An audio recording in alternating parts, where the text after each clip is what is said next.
We are humans, but to survive in this world, we need to work as machines. I personally feel this life to be too hectic.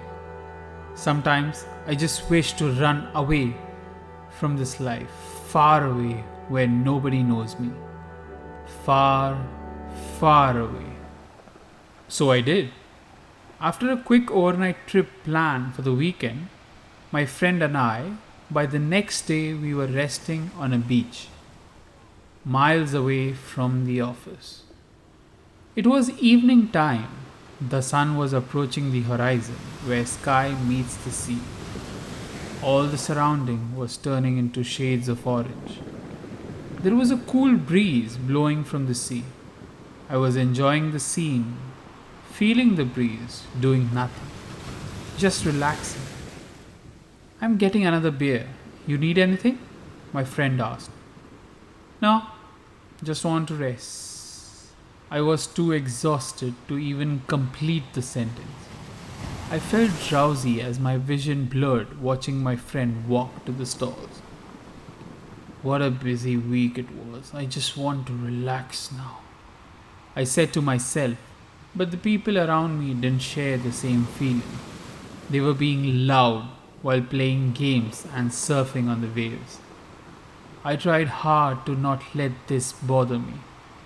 I hoped that even in this chaos, I can find some peace.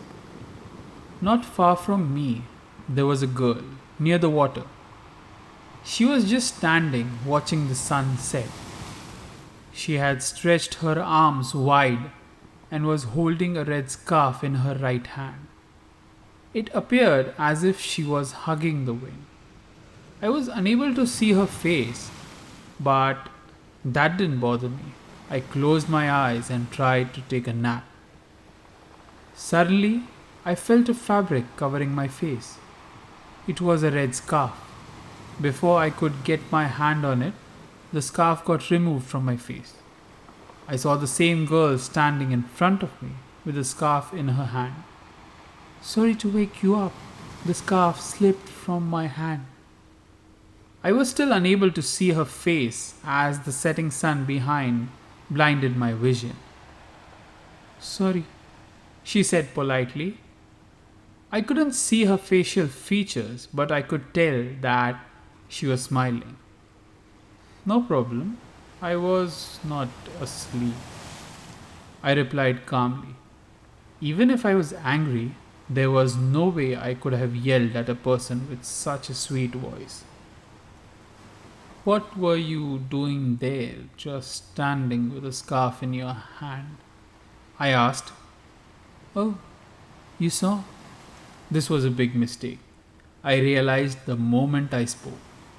But the words were out there. It was embarrassing. But she didn't seem to be bothered by it. She sat in the chair next to mine. It's my way of showing gratitude to life. It's just what I do when I am at any beach. More like a family tradition. My father taught me. Stand facing the sun with your eyes closed.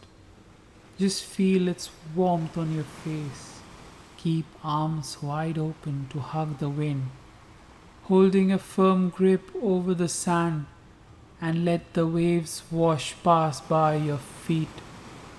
These are the elements of life, so doing this we thank them for their presence. She performed the act again in front of me while talking about it. What are you here for? She asked. For a weekend away from the city. I chose words carefully. I didn't want to scare her off. Isn't it nice for once to be away from the city's crowd and chaos? Just resting in the arms of nature. I totally agree with you, I said looking at her. This colorful sky during the sunset is a beautiful painting made by God Himself, which we do not get in the city. I tried very hard to make the conversation as long as possible. We talked about our common love for nature and a simple life. I didn't want this moment to end, but eventually it did. She stood up. It was nice talking to you. Until next time, she said, followed by a handshake. Before I let go her hand, I said these lines. I thank all those who gave life to you and me. The best of God's creation, undoubtedly, are we, without whom there would be no one to appreciate the beauty of the setting sun.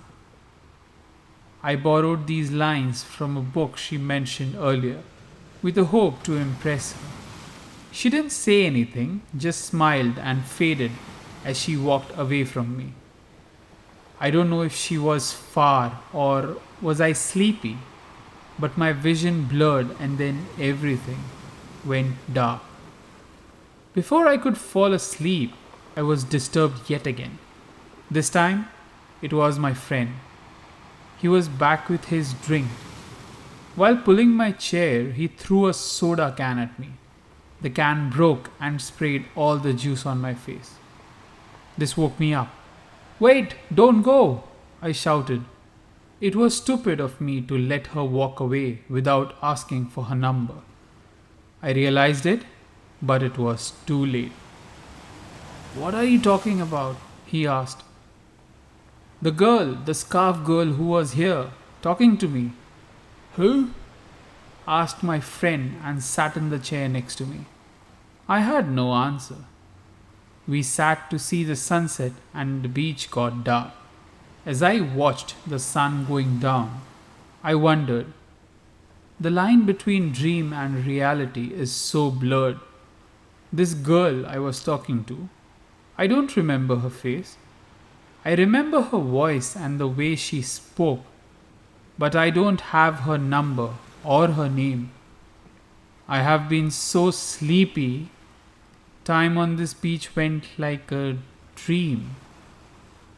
I'm not even sure if a girl had a conversation with me or if she was even real. That's when I remember the lines she said before leaving. "Thank you, life forces, for a moment at least. A companion in my troubled life came to me. Does it matter if the companion is real or not?